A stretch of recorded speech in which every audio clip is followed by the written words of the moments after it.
अगर आप CA inter दे रहे हैं, ये वीडियो स्किप करना आपके लिए अटेम्प्ट लगा सकता है। ये बात है इनकम टैक्स एक्ट 2025 की, जिससे आपके अटेम्प्ट पे फर्क पड़ता है।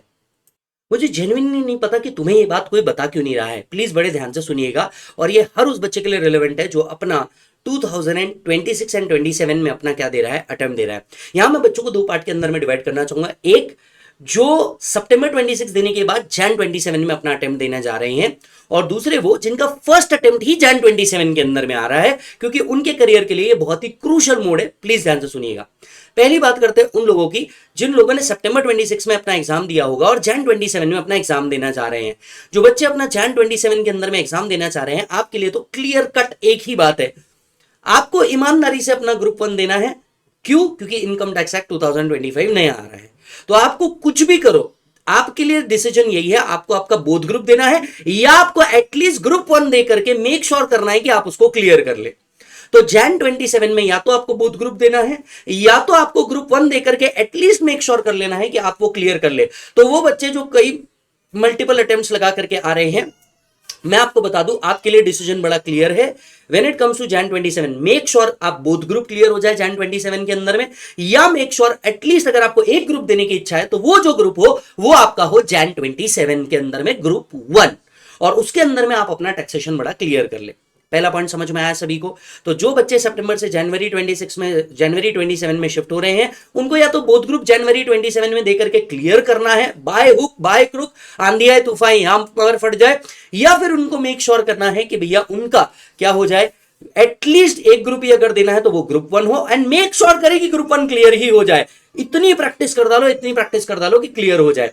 अब आते हैं वो बच्चे जो कहां है, जिनका फर्स्ट अटेम्प्ट ही जैन 27 में आ रहा है। भैया तुम्हारे साथ तो बिल्कुल गलत हो रहा है, जाती हो रही है, जरा ध्यान से सुनना। तुम्हारे पास तो फेल होने के ऑप्शन भी नहीं बच रहे हैं। ध्यान से सुनिएगा, अगर जिनका फर्स्ट अटेम्प्ट ही जैन 27 में आ रहा है, इनको लेने हैं कुछ डिसीजन। डिसीजन क्या? डिसीजन ये कि अगर ये बहुत श्योर है, इनकी पढ़ाई अच्छी से हो चुकी है, या अब भी टाइम है, वो बहुत अच्छे से श्योर होकर के पढ़ाई कर सकते हैं, तो they must give their both group और at least group 1 in Jan 27 and clear that in first go. Yes, so जो जनवरी 27 में फर्स्ट अटेम्प्ट के अंदर में आ रहा है, एक ग्रुप देने की इच्छा है वो ग्रुप 1 होना चाहिए, बोथ ग्रुप देने की इच्छा है बोथ ग्रुप दे दो, लेकिन आपके पास फेल होने के ऑप्शन नहीं है, क्योंकि फेल होने के ऑप्शन खत्म कर दिए जा रहे हैं।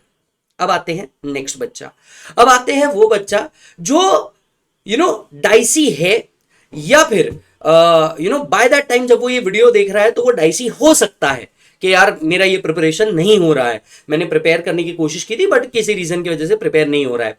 और अगर आप श्योर नहीं है कि आपकी पढ़ाई हो रही है, या आपका स्टडी प्रॉपरली नहीं हुआ है, या ऐसे केस में आप जैन 27 से किसी फैमिली और अदर रीजन की वजह से आप अपने अटेम्प्ट को कहां शिफ्ट करना चाहते हैं, मई 27 में शिफ्ट करना चाहते हैं, तो मैं आपको बता दूं, एज ऑफ नाउ जैन 27 में आपने सिर्फ ग्रुप 2 देना चाहिए, सिर्फ ग्रुप 2 देना चाहिए, राइट? तो या तो अपने बोथ ग्रुप को मई 27 में शिफ्ट कर दो, या तो ग्रुप 2 को आप जनवरी में दो और ग्रुप 1 को आप मई 27 के लिए दो। ये सबसे बेस्ट स्ट्रैटेजी होगी। सर क्यों, ऐसा क्या हो रहा है? तो जरा ध्यान से सुनना, जिनका फर्स्ट अटेम्प्ट आ रहा है और वो श्योर नहीं है अपने प्रिपरेशन को लेकर के, या फिर किसी भी रीजन की वजह से वो एक ही ग्रुप देना चाहते हैं, तो जनवरी में वो बच्चे ग्रुप 2 पहले देने चाहिए, और मई 27 में उन्हें ग्रुप 1 देना चाहिए, या बोथ ग्रुप देना चाहिए, एज द केस में भी। सर क्यों? क्योंकि बेटा income tax act 2025 May 27 and onward exam के लिए एप्लीकेबल होने जा रहा है, और इसी के लिए आपको ये डिसीजंस आज लेने होंगे, अभी लेने होंगे, और इसी वक्त लेने होंगे। एक बात मैं आपको बता दूं, जो बच्चा जनवरी 27 भी दे रहा है ना, उसको अपने आर्टिकलशिप के लिए पढ़ना तो पड़ेगा income tax act 2025। Yes, so even if you are giving Jan 27 examination, आपको अपने आर्टिकलशिप के लिए तो पढ़ना ही पड़ेगा इनकम टैक्स एक्ट 2025।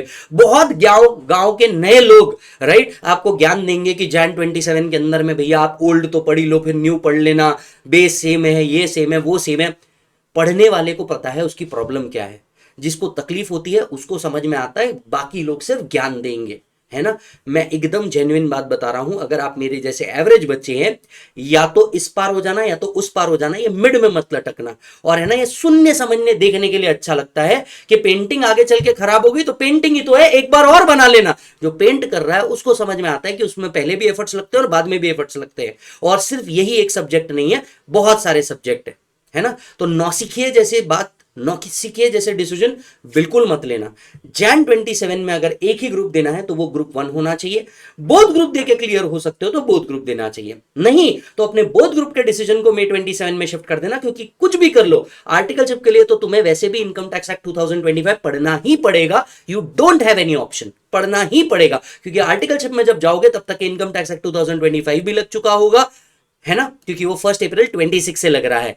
एंड अगर May 27 के बाद आर्टिकलशिप चालू होने वाली है तब भी वैसे भी इनकम टैक्स लगने वाला है। सो इन एनी केस उस हर बच्चे को इनकम टैक्स एक्ट 2025 पढ़ना ही पढ़ना है। सर तो क्या क्या बदल रहा है? मान लीजिए मैंने अगर 1961 का एक्ट पढ़ लिया, मेरा बेस स्ट्रांग हो गया और मैं कहां आ गया, May 27 के अंदर में आ गया, तो लॉ तो वही होगा ना, कुछ इनरिडंडेंट चीज खत्म हो गई होगी, बट बेस लॉ तो वैसे ही होगा। आप पढ़ने के शौकीन है, बिल्कुल पढ़िए, लेकिन इररेलेवेंट चीज जो आपके जिंदगी में कभी काम में नहीं आने वाली, why the hell you will learn all दो 700 सेक्शन, जिसको खुद इनकम टैक्स निकालना चाहता है, आप उसको पढ़ना क्यों चाहेंगे? It does not make any sense. देखिए यार, मैं एटलीस्ट है ना, नया युद्ध के हिसाब से अगर बात करूं तो मुझे नहीं लगता तुमने अपना अननेसेसरी टाइम वेस्ट करना चाहिए। बहुत सारे सब्जेक्ट है पढ़ने के लिए, बहुत सारा कंटेंट है पढ़ने के लिए, और तुम्हारे पास तो पूरी जिंदगी पड़ी है बहुत कुछ समझने के लिए, सीखने के लिए। Are you getting the point? तो क्या क्या बदल रहा है? अगर मैं Jan 27 दिया, गलती से फेल हो गया, तो May 27 के लिए मेरे लिए क्या क्या बदल रहा है? पॉइंट नंबर 1, आपको डीटी की क्लासेस फिर से लेनी पड़ेगी। सारे सेक्शन नंबर्स बदल जाएंगे, सेक्शन के अंदर के बहुत सारे कंटेंट बदल जाएंगे, कंप्यूटेशन के मैकेनिज्म बदल रहे हैं। जी हाँ, ओल्ड तरीके से नहीं है, मैक्सिमम जगह कंप्यूटेशन के तरीके बदल रहे हैं। मेरी बुक तो रेडी हो चुकी है नए इनकम टैक्स एक्ट की, तो मैं आपको बता रहा हूं कंप्यूटेशन के तरीके बदल गए हैं, मैनर ऑफ रिपोर्टिंग बदल गए हैं, फॉर्म्स बदल गए हैं, रूल्स बदल गया है। मतलब बेसिकली आपको कुल मिलाकर के इस सब्जेक्ट को वापस पढ़ना पड़ जाएगा।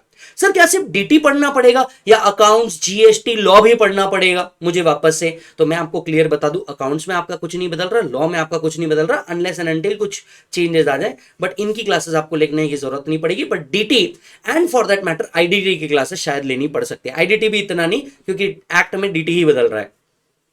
सर तो मेरी पुरानी बुक्स का क्या होगा? कोई काम की नहीं, वो रद्दी होगी।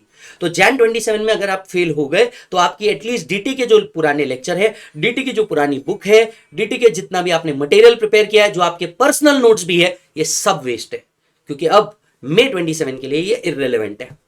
सर तो जो मैंने पुराने सेक्शंस पढ़े थे वो तो एटलीस्ट काम के होंगे ना? नहीं, क्योंकि कई सेक्शंस को डिलीट कर दिया गया है, कई सेक्शंस को मर्ज कर दिया गया है और चीजें चेंज कर दी गई है। एक छोटा सा एग्जांपल अगर मैं देना चाहूं तो अगर आप ओल्ड एक्ट देखें तो आपको पढ़ना पड़ता है 44AD, 44ADA, 44AE। अब ये तीनों सेक्शन को मर्ज कर दिया गया है सेक्शन 58 के अंदर में। टीडीएस का तो पूरा चैप्टर को उठा करके शेड्यूल में डाल दिया गया है, तो आपको अब सेक्शन नंबर नहीं, सीरियल नंबर याद करना है। तो इस तरीके से आपका पुराना पढ़ी हुई चीज अब कोई काम में नहीं आने वाली। ओके, जितने बच्चे एग्जिस्टिंगली आर्टिकलशिप कर रहे होंगे इस टाइम पे, उनको तो बाय डिफॉल्ट में नया एक्ट पढ़ना ही पढ़ना है, क्योंकि अब 1 अप्रैल 2026 से in practice income tax act 2025 आ चुका है। यस मालिक, राइट। तो मैं आप सभी को बता दूं वापस से एक बार बड़े क्लियरली, अगर आप क्या कर रहे हैं, अपना अटेम्प्ट देने जा रहे हैं, राइट, सो आपको क्या करना है, आपको सिंपली Jan 27 में अगर आप देने जा रहे हैं, डिसीजन एक ग्रुप का है तो वो आपका ग्रुप 1 होना चाहिए। अगर आप क्या करने जा रहे हैं, Jan 27 में आपका Jan 27 में फर्स्ट अटेम्प्ट देने जा रहे हैं, मैं कहूंगा चुपचाप ग्रुप 2 दे दो, ग्रुप 1 आपका May 27 में देना चाहिए, या फिर एटलीस्ट मेक श्योर करना चाहिए कि Jan 27 में आप बोथ ग्रुप क्या कर लें, क्लियर कर लें। Are you getting the point मालिक? तो ये एक चीज बस आप समझ लीजिए। बाकी नीचे कमेंट करिए, आपके कुछ डाउट है तो मैं ट्राई करूंगा कि आपको रिप्लाई करूं। और हाँ, हम लोग बहुत जल्द इंटर एंड फाइनल्स के लिए हमारे नए बैच लेके आ रहे हैं। इनकम टैक्स एक्ट 2025 के नए बैचेस आ रहे हैं। यस मालिक, थैंक यू सो मच। और हाँ, ये जो मैंने लिखा है ये मैं टेलीग्राम पे शेयर कर रहा हूं, जिसका लिंक आपको नीचे मिल जाएगा। Bye bye. हाँ जी सर, आई एम श्योर अब आपको पूरी क्लैरिटी आ चुकी होगी कि आपको आपके डायरेक्ट एक्सेस के साथ क्या करना है अपकमिंग अटेम्प्ट के अंदर में। मैं सभी बच्चों से रिक्वेस्ट करूंगा कि उनका अगर कोई पॉइंट है, कुछ कहना चाहते हैं, कुछ पूछना चाहते हैं, प्लीज कमेंट बॉक्स आपके लिए है, कमेंट बॉक्स फिल कीजिए। मैं ट्राई करूंगा कि मैं जल्दी से जल्दी रिप्लाई करूं। जो बच्चे इस वीडियो को लेट देख रहे हैं, मेक श्योर कर लीजिएगा आपके सारे सवाल कमेंट बॉक्स में होंगे ही, तो आप अपने सवाल और जवाब वहां पे चेक कर लीजिएगा। बाकी कुछ बात करनी है, दिल से कुछ कहना है, या आपको अपनी क्लासेस रिगार्डिंग कुछ बात करनी है, मैं आपको इंस्टाग्राम पे भी मिल जाऊंगा, सीए विजय सारडा नाम से मैं आपको मिल जाऊंगा। यस, तो मेक श्योर करिएगा आप अपनी पढ़ाई को बहुत अच्छे से करें, डिसीजन बहुत वाइजली लें, अच्छे से पढ़ें। पहला ओपिनियन हमेशा मेरा ये रहेगा कि आप अपने अपकमिंग अटेम्प्ट के अंदर में ही उसे दे और क्लियर करके काम को खत्म करें। यस और नो, राइट। बट अगर किसी वजह से नहीं हो पाता है तो लेट्स बी रैंडम, अपने आप को हार्श मत करना, अपने आप को बहुत ज्यादा प्रेशर में मत डालना। 3 महीने या 6 महीने से लाइफ में कोई बहुत बड़ा फर्क नहीं पड़ जाता, लेकिन अपने आप को ओवर प्रेशर में डाल के, अननेसेसरी प्रेशर में डाल करके काम मत करना। Degree is a part of your life, not your life. ये बात हमेशा याद रखना, और मेरा मंत्र तो वही है, पढ़ो तो हद कर दो वरना प्रोग्राम रद्द कर दो। Bye bye and take care.